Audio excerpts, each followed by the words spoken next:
제5장 제한적 속죄. 튤립의 세 번째 교리는 제한적 속죄이다.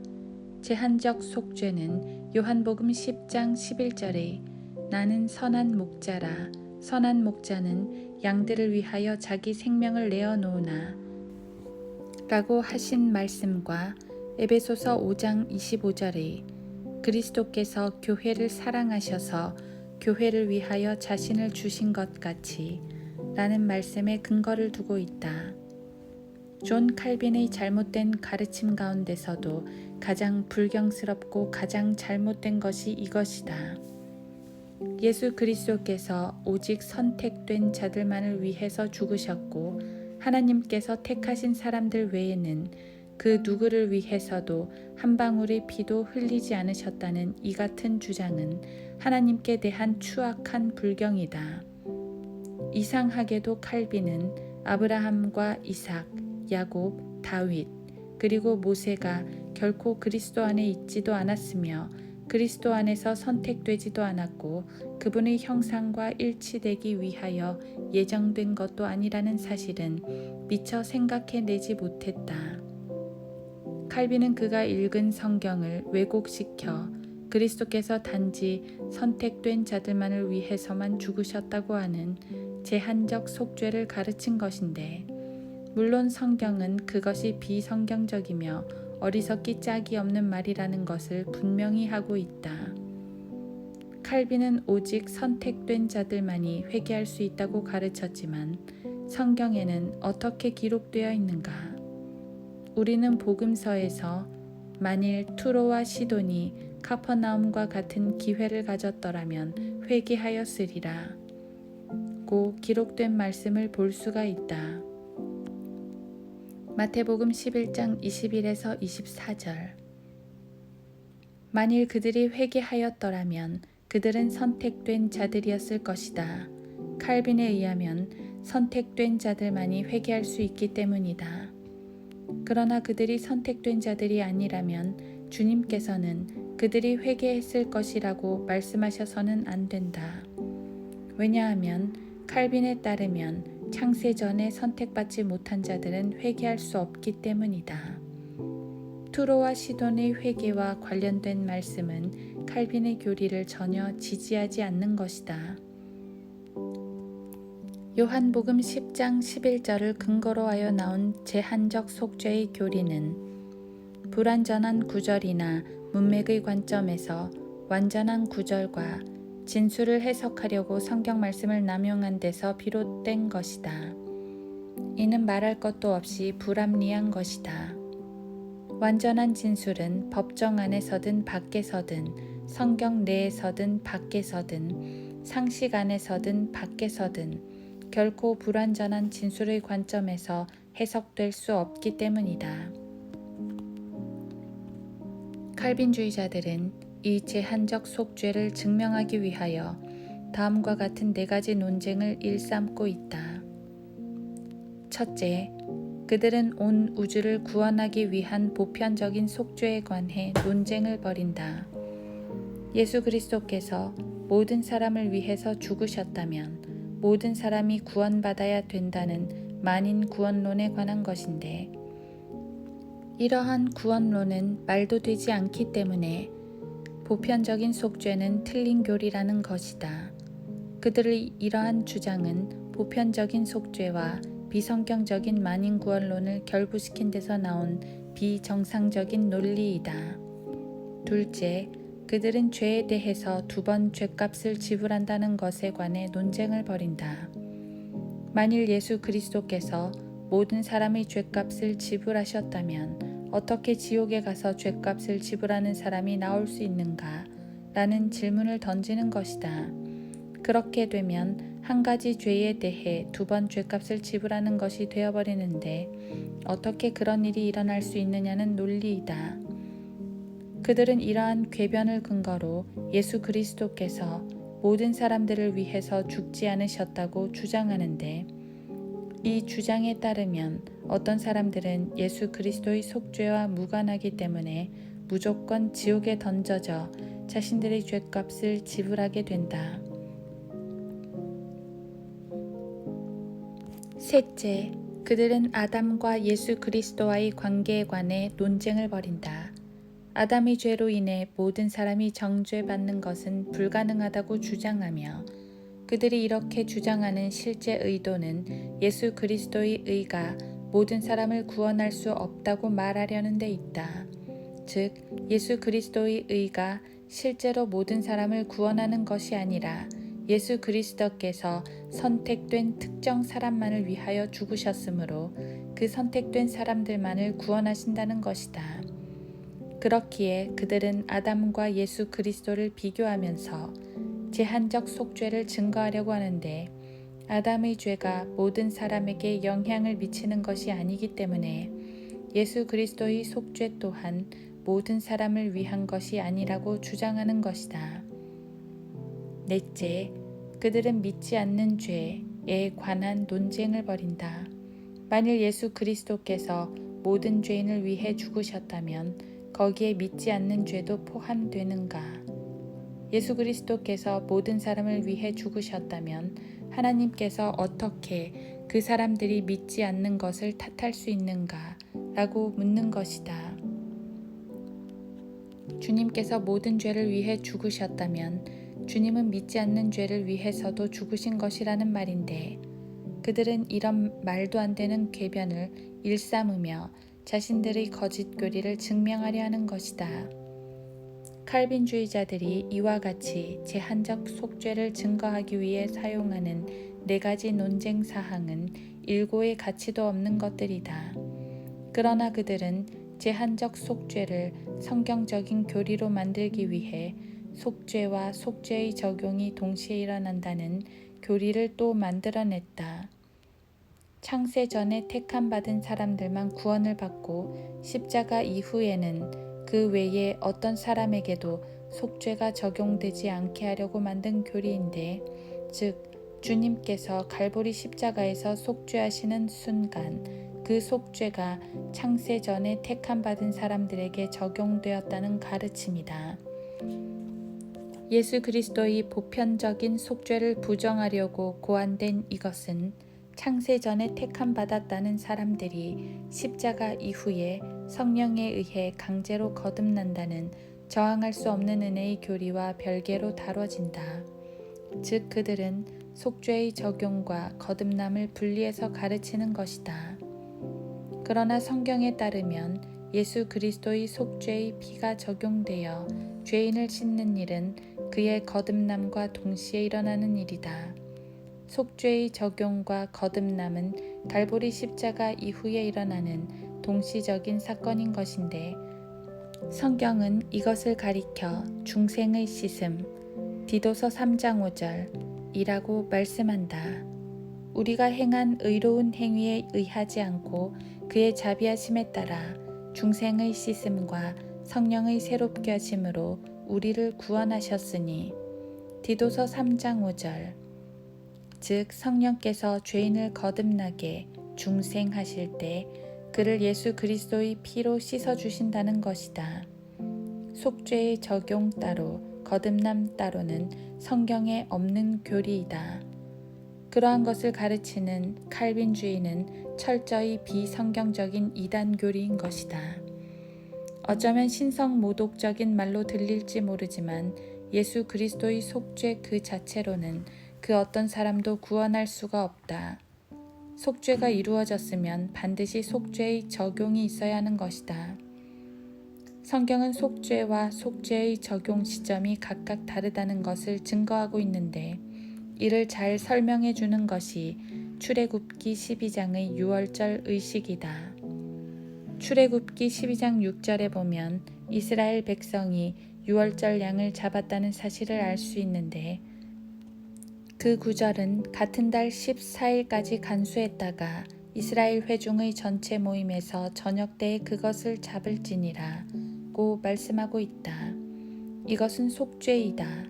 그리고 같은 장 7절에서는 그리하여 그들은 그 피를 취하여 자기들이 그것을 먹을 그 집들의 양쪽 문 기둥과 문 윗 기둥에다 뿌릴지니라고 말씀하고 있는데 이것은 속죄의 적용이다. 그들은 첫 태생의 죽음의 재앙에서 피하기 위해 유월절 양의 피를 문기둥에 뿌려야만 했는데 만일 그들이 양을 잡고 나서 그 피를 문기둥에 뿌리지 않았다면, 즉 속죄의 적용을 하지 않았다면 어떻게 되었을까? 비록 양을 잡았더라도 그들의 첫 태생이 모두 죽게 되었을 것이다. 속죄와 속죄의 적용은 분명히 다른 것이다. 따라서 우리는 속죄와 속죄의 적용이 동시에 일어나지 않는다는 것을 알 수 있으며, 이 유월절 의식이 예표하는 갈보리 십자가의 대속 사역 역시나 그 속죄와 속죄의 적용이 분리되는 사건이라는 점을 알 수 있다. 사도 바울은 갈보리 십자가의 속죄와 속죄의 적용에 대해 다음과 같이 기록했다. 형제들아, 내가 너희에게 전한 복음을 이제 너희로 알게 하노니 이는 너희가 받았고 그 안에 선 것이라. 만일 너희가 내가 전한 복음을 굳게 잡고 헛되이 믿지 아니하였다면 복음을 통하여 너희도 구원 받은 것이라. 내가 받은 것을 먼저 너희에게 전달하였나니 이는 성경대로 그리스도께서 우리의 죄들로 인하여 죽으시고 장사되셨다가 성경대로 셋째 날에 다시 살아나셔서 고린도전서 15장 1에서 4절. 예수 그리스도께서 인류의 죄를 대속하셨어도 그것을 거부하거나 헛되이 믿는다면 구원받지 못하는 것이다. 이 점은 요한복음에서도 찾아볼 수 있다. 그 다음날 요한이 예수께서 자기에게 오시는 것을 보고 말하기를, 보라, 세상 죄를 제거하는 하나님의 어린 양이라. 요한복음 1장 29절. 하나님께서 세상을 이처럼 사랑하셔서 그의 독생자를 주셨으니 속죄, 이는 그를 믿는 사람은 속죄의 적용, 누구든지 멸망하지 않고 영생을 얻게 하려 하심이니라. 요한복음 3장 16절. 예수 그리스도께서는 모든 사람을 위해 죽음을 맛보셨지만 히브리서 2장 9절. 그 죽음을 개인적으로 적용해야만 구원을 받게 되는 것이다. 속죄와 속죄의 적용마저 비성경적으로 가르치는 칼빈주의자들은 제한적 속죄를 주장하기 위해 다음과 같은 세 종류의 성경 구절들을 사용한다. 첫째, 그들은 예수 그리스도께서 세상을 위해서 죽으셨다는 구절을 사용한다.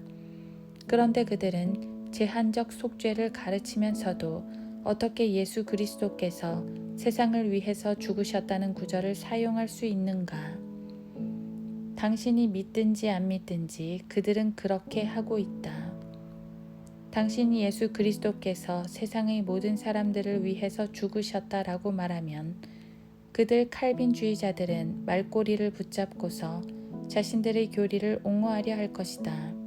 즉, 세상의 모든 사람들은 다름 아닌 창세 전에 선택된 모든 사람들이라고 말이다. 이에 관해 몇 가지 예가 있는데, 그 첫째가 요한복음 3장 16절이다. 하나님께서 세상을 이처럼 사랑하셔서 그의 독생자를 주셨으니 이는 그를 믿는 사람은 누구든지 멸망하지 않고 영생을 얻게 하려 하심이니라. 요한복음 3장 16절. 칼빈주의자들은 이 구절을 해석할 때 예수 그리스도께서 일반적인 세상을 위해서 죽으신 것이 아니라 선택된 사람들의 세상을 위해서 죽으셨다고 가르친다. 그들은 성경에 없는 선택된 이라는 말을 첨가하여 설명하는 것이다. 그러나 성경은 세상에 대해서 그 어떤 경우에도 부정적으로 말씀하고 있으며 세상의 그 어떤 것도 선택되었다고 말씀하고 있지 않다. 만일 너희가 세상에 속한다면 세상은 자기 사람들을 사랑할 것이라. 그러나 너희는 세상에 속한 자가 아니요 내가 너희를 세상으로부터 선택하였느니라. 이로 인하여 세상이 너희를 미워하느니라. 요한복음 15장 19절. 이 말씀에 따르면 선택받은 사람들은 세상이 아니다. 예수 그리스도께서는 자신의 제자들을 세상으로부터 선택해 내셨으며 그들을 불러내신 이 세상의 통치자는 마귀이다. 고린도후서 4장 4절, 에베소서 2장 2절. 성경은 마귀가 이 세상을 다스리고 있기 때문에 그의 통치를 받는 세상이 예수 그리스도와 그분의 사람들을 미워한다고 말씀한다. 성경은 이러한 세상에 관하여 다음과 같이 매우 부정적인 말씀으로 일관한다. 내가 그들을 위하여 기도하나이다. 나는 세상을 위하여는 기도하지 아니하고 다만 아버지께서 내게 주신 자들을 위하여 기도하나이다. 이는 그들이 아버지의 사람들이기 때문이니이다. 요한복음 17장 9절. 내가 세상에 속하지 아니한 것 같이 그들도 세상에 속하지 않사옵니다. 요한복음 17장 16절. 만일 너희가 세상에 속한다면 세상은 자기 사람들을 사랑할 것이라. 그러나 너희는 세상에 속한 자가 아니요 내가 너희를 세상으로부터 선택하였느니라. 이로 인하여 세상이 너희를 미워하느니라. 요한복음 15장 19절. 하나님의 지혜에 있어서는 세상이 그 지혜로 하나님을 알지 못하였기에 하나님께서 복음 전파의 어리석음으로 믿는 사람들을 구원하시기를 기뻐하셨느니라. 고린도전서 1장 21절. 다시 요한복음 3장 16절로 돌아가 보면 이는 그를 믿는 사람은 누구든지 멸망하지 않고 라고 말씀하고 있다. 이 말씀은 누구나 믿으면 구원받을 수 있고 누구나 믿지 않으면 멸망하게 된다는 뜻을 담고 있다. 그런데 이 요한복음 3장 16절에서 세상이 칼빈주의자들이 주장하는 것처럼 선택된 사람들이라면 그 구절은 하나님께서 선택된 자들을 이처럼 사랑하셔서 그의 독생자를 주셨으니 이는 그를 믿는 사람은 누구든지 멸망하지 않고 영생을 얻게 하려 하심이라 는 뜻이 된다. 말하자면 선택된 사람들 중에서도 믿는 사람들은 구원을 받고 믿지 않는 사람들은 멸망하게 된다는 말이 되는 것이다. 칼빈주의에서 가르치는 바에 비추어 볼 때 과연 창세 전에 구원으로 선택받은 자들도 믿지 않으면 멸망할 수 있는 것인가? 칼빈주의자들은 이 점을 어떻게 설명할 것인가? 부정적인 세상에 관해서는 요한일서 5장 19절이 잘 정의해주고 있다. 우리가 아는 것은 우리는 하나님께 속해 있으며 온 세상은 악함 속에 놓여 있다는 것이라. 이 말씀에 따르면 온 세상은 악함 속에 놓여 있다. 이 온 세상은 선택받은 사람들이 아니라 말 그대로 마귀의 통치를 받는 온 세상일 뿐이다. 또한 그것은 악함 속에 놓여 있기 때문에 분명 온 세상은 구원받지 않은 사람들을 가리키고 있다. 성경에서 세상은 결코 하나님께서 선택하신 사람들을 뜻하지 않는 것이다. 둘째, 칼빈주의자들은 예수 그리스도께서 모든 사람을 위해서 죽으셨다는 구절을 사용한다. 그들은 제한적 속죄를 가르치면서 어떻게 예수 그리스도께서 모든 사람을 위해서 죽으셨다는 구절을 사용할 수 있는가?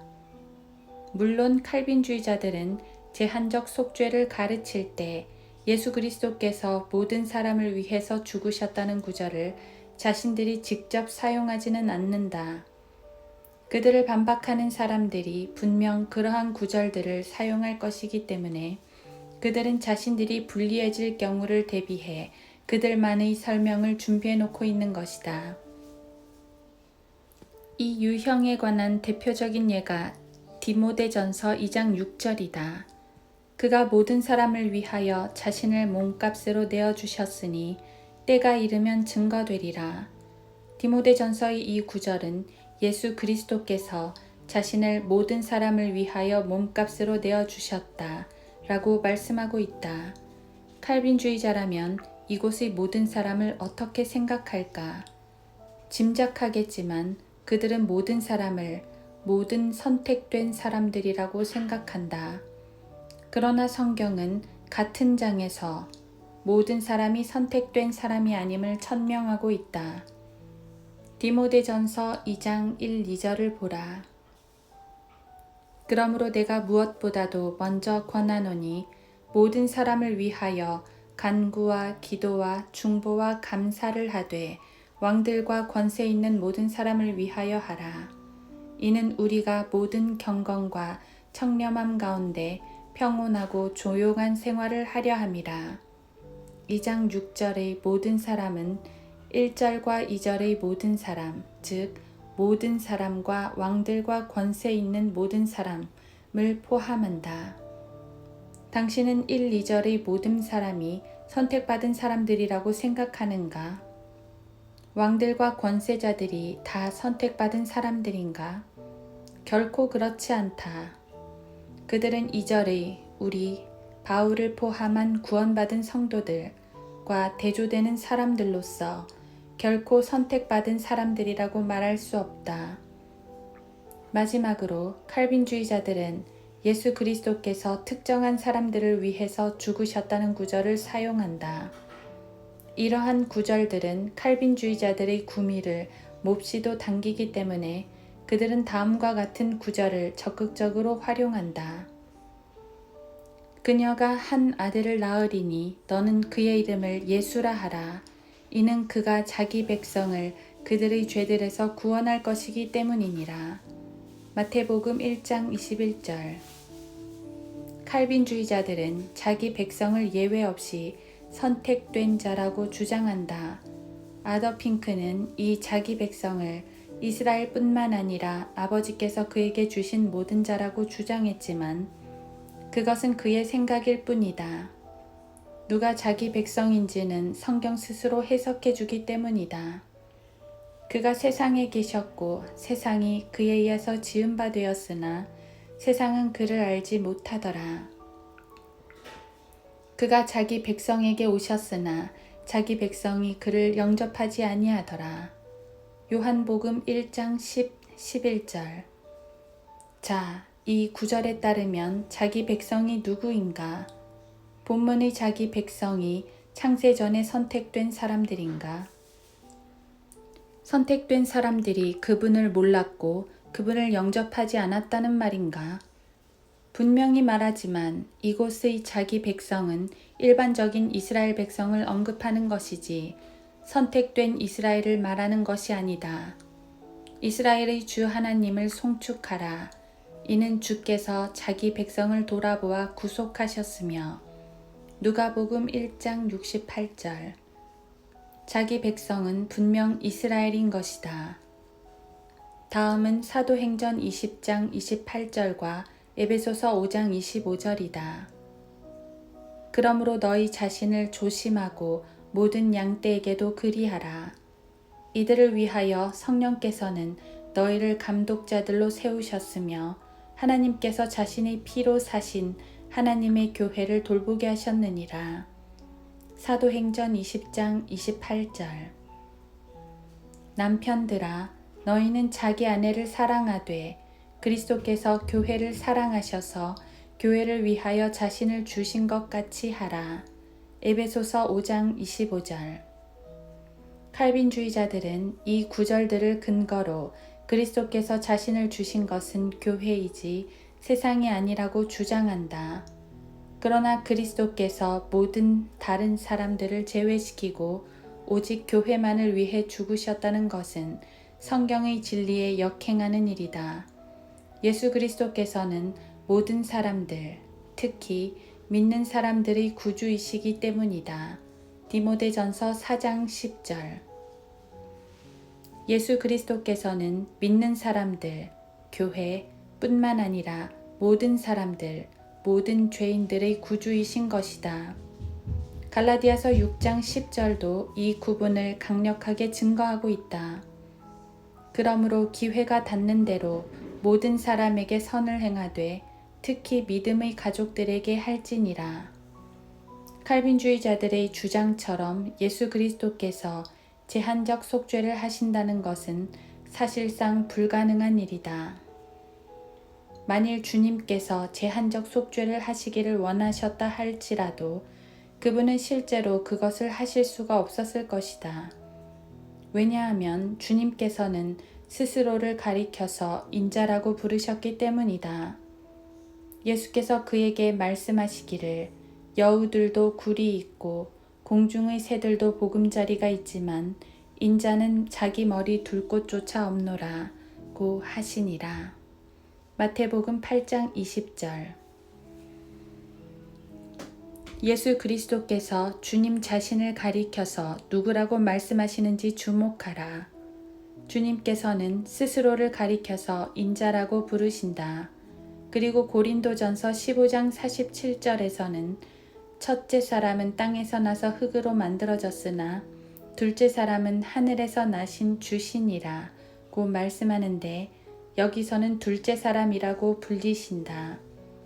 고린도전서 15장 45절은 바로 이 주님을 가리켜서 마지막 아담이라고 부르는데 이는 아담 안에서 모든 사람이 죽은 것 같이 그리스도 안에서 모든 사람을 살게 하려 함이니라. 고린도전서 15장 22절라고 성경은 말씀하고 있다. 말하자면 이 세상에 있는 모든 사람은 아담 안에 있든지 마지막 아담이신 예수 그리스도 안에 있든지 둘 중 하나인 것이다. 아담 안에서 멸망하든지 예수 그리스도 안에서 영생을 얻든지 해야 하는 것이다. 예수 그리스도께서 둘째 사람으로서 사람의 아들 곧 인자라고 불리신다는 사실은 제한적 속죄 사역이라는 것이 사실상 불가능하다는 것을 보여준다. 인자이신 예수 그리스도께서 아담처럼 온 인류와 관계 있으시다는 것이 그 논점의 핵심이다. 첫째 사람인 아담이 타락함으로써 모든 사람이 타락하게 된 것처럼 둘째 사람인 인자, 곧 예수 그리스도께서 온 인류를 위해 속죄함으로써 인류에게 생명의 길을 열어놓으신 것이다. 아담의 죄가 모든 사람에게 영향을 끼쳤던 것처럼 인자이신 예수 그리스도의 속죄 사역 역시 모든 사람에게 영향을 끼치는 것이다. 그러나 아담으로부터 모세까지 아담의 범죄와 같은 죄를 짓지 아니한 자들 위에도 사망이 군림하였으니 아담은 오실 분의 모형이라. 그 범죄와는 다르지만 그 값없는 선물도 그러하도다.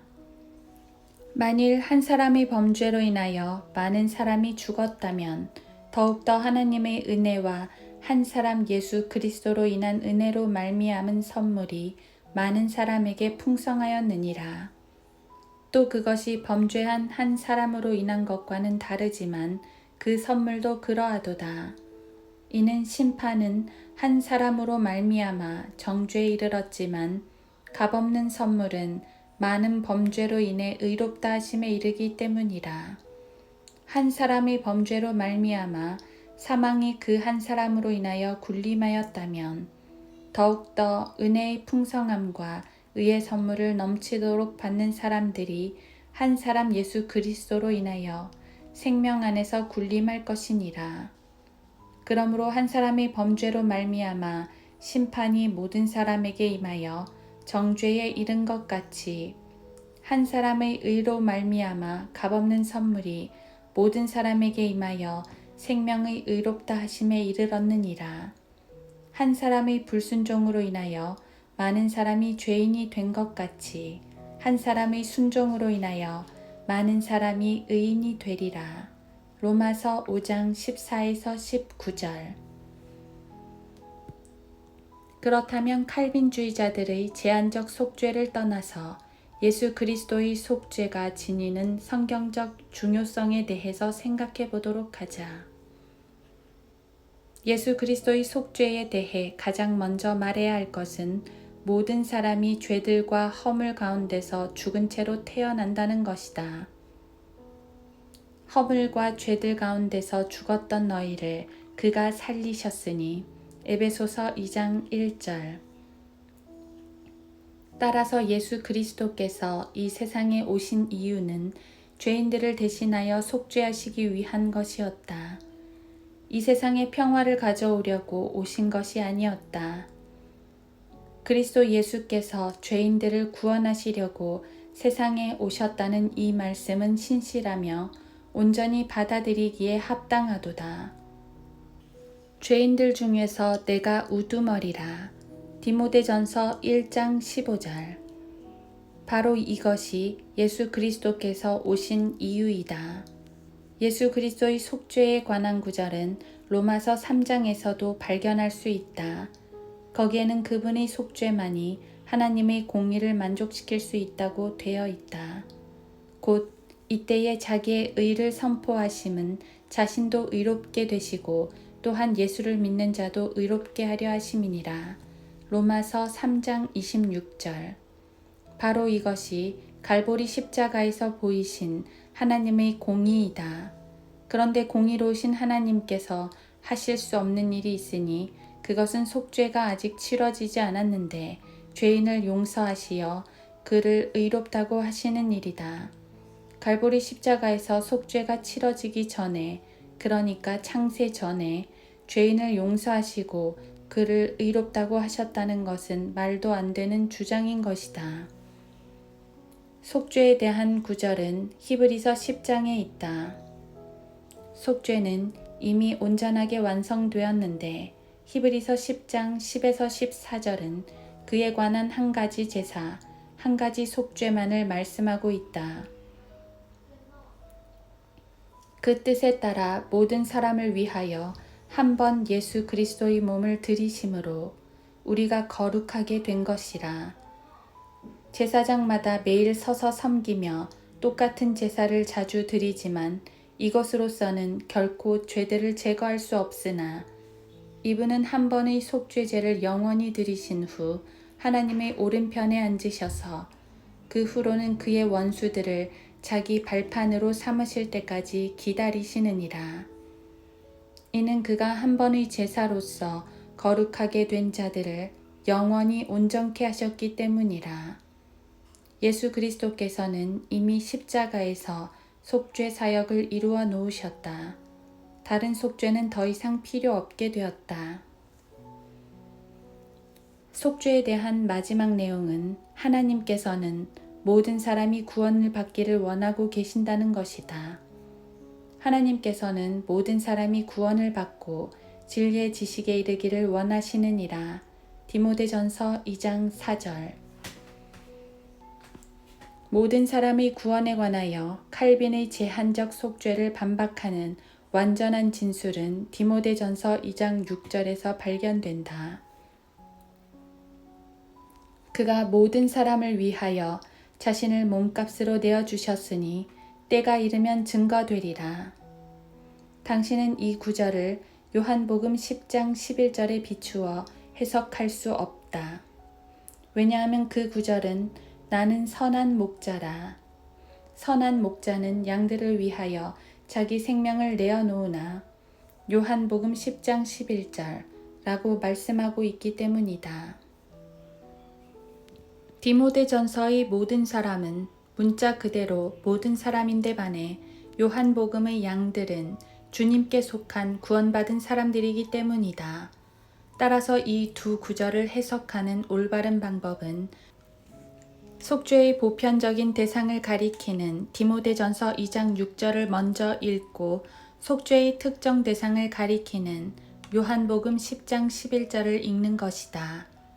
버나드, 쉘톤, 핑크 같은 이단자들은 이 구절에 직면하면 모든 사람이란 선택된 모든 사람을 의미한다고 주장하지만 디모데전서 2장의 문맥은 선택된 자들과는 아무런 관계가 없다.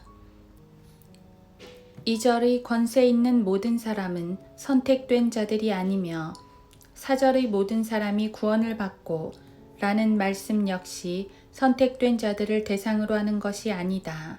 따라서 6절에 그가 모든 사람을 위하여 자신을 몸값으로 내어주셨으니 에서도 모든 사람이 결코 선택된 자들만을 가리키지 않는다는 것을 알 수 있는 것이다.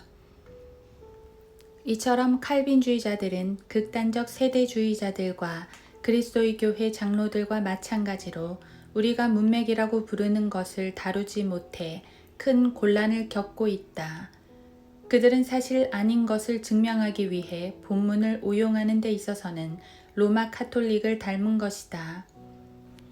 디모데전서 2장 4절의 하나님께서는 모든 사람이 구원을 받고 진리의 지식에 이르기를 원하시느니라 는 말씀은 선택된 자에 관해 한마디도 언급이 없으며 요한복음 3장 16절의 세상도 마찬가지이다. 칼빈은 여기서 세상이란 단어가 선택받은 이방인들을 의미한다고 말하면서 요한일서를 잠시 인용하며 이것저것 증명하려고 노력하지만 그것은 말도 안 되는 헛소리이다. 예수 그리스도께서는 요한복음 17장에서 자신은 세상을 위해서 기도하는 것이 아니라고 말씀하셨기 때문이다. 그렇다면 어떻게 요한복음 17장의 세상이 선택받은 이방인들을 의미할 수 있겠는가? 이것은 크게 잘못된 사람들이 하나님의 뜻을 피하려는 노력을 하다가 종종 빠져드는 어리석은 주석에 불과한 것이다. 칼빈의 제한적 속죄는 하나님 앞에 내놓을 수 없는 가증하고 불경스러운 논리이다. 베드로후서 2장 1절은 그리스도께서 구원받지 못한 거짓 교사들과 거짓 선지자들을 위해서도 피를 흘리셨다고 기록하고 있기 때문이다. 그러나 백성 가운데도 거짓 선지자들이 있었던 것처럼 너희 가운데도 거짓 교사들이 있으리라. 그들은 저주받을 이단들을 비밀리에 불러들여서 자신들을 사신 주를 부인하기까지 하며 급격한 파멸을 스스로 불러들이느니라. 베드로후서 2장 1절. 따라서 그리스도께서 선택된 자들만을 위해 피를 흘리셨다고 가르치는 것은 하나님을 거짓말쟁이로 만드는 것이며 하나님의 말씀을 기록하신 성령님을 모독하는 것이다. 따라서 제한적 속죄는 찰스 웨슬리가 말한 것처럼 오 끔찍한 선언이여 그 말을 한 자에게나 마땅한 말이로다. 그것을 어린 양께로 돌린 자들의 끔찍한 불경을 용서하소서 라고 할 만한 거짓 가르침인 것이다. 히브리서 10장 29절에서 우리는 언약의 피에 의해 거룩하게 된 자도 지옥에 갈 수 있다는 말씀을 듣게 된다. 하물며 하나님의 아들을 발 아래 짓밟고 또 자신을 거룩해 한 그 언약의 피를 거룩하지 아니한 것으로 간주하고 또 그 은혜의 영을 모욕하는 자가 얼마나 더 심한 형벌을 받아야 마땅한지 생각하라. 히브리서 10장 29절. 만일 이것이 선택되었다가 믿음을 저버린 그리스도인을 지칭한다고 생각한다면 당신은 칼빈주의자가 아니다. 따라서 이 구절은 구원받지 못했으나 피에 의해 거룩하게 된 사람을 의미한다고 말해야 옳은 것이다. 주님의 보혈이 선택받은 자들만을 위해 제한적으로 흘려졌다면 어떻게 구원받지 못한 자가 그 피에 의해 거룩해질 수 있겠는가? 칼빈, 벌콥, 댐니, 하찌, 그리고 질 등은 그 점을 결코 설명할 수 없을 것이다. 하나님께서는 모든 사람이 구원을 받고 진리의 지식에 이르기를 원하시느니라. 디모데전서 2장 4절이 가르치는 바는 제한이 없는 속죄이다. 베드로후서 3장 9절 역시 주의 약속은 어떤 사람들이 더디다고 생각하는 것 같이 더딘 것이 아니라 오직 우리에 대하여 오래 참으시어 아무도 멸망하지 않고 다 회개에 이르게 하려 하심이라 고 함으로써 제한이 없는 속죄를 가르치고 있다. 그러나 극단적 칼빈주의자들은 이런 분명한 구절들을 대할 때면 주님은 선택받은 자들인 우리를 향하여 오래 참으시는 것이며 우리 중 아무도 멸망하지 않고 회개에 이르기를 원하시는 것이다 라고 말해버린다. 그것은 불합리의 극치이며 비성경적인 헛소리에 지나지 않는다. 하나님께서 선택받은 자들이 멸망하지 않기를 원하셔서 오래 참으신다는 말을 누가 믿을 수 있겠는가? 칼빈주의적인 의미에서 선택되었다면 멸망할 수 없는 것 아닌가? 결론은 제한적 속죄라는 이 세 번째 교리 역시나 아무런 가치도 없는 이단적 가르침에 불과하다는 것이다.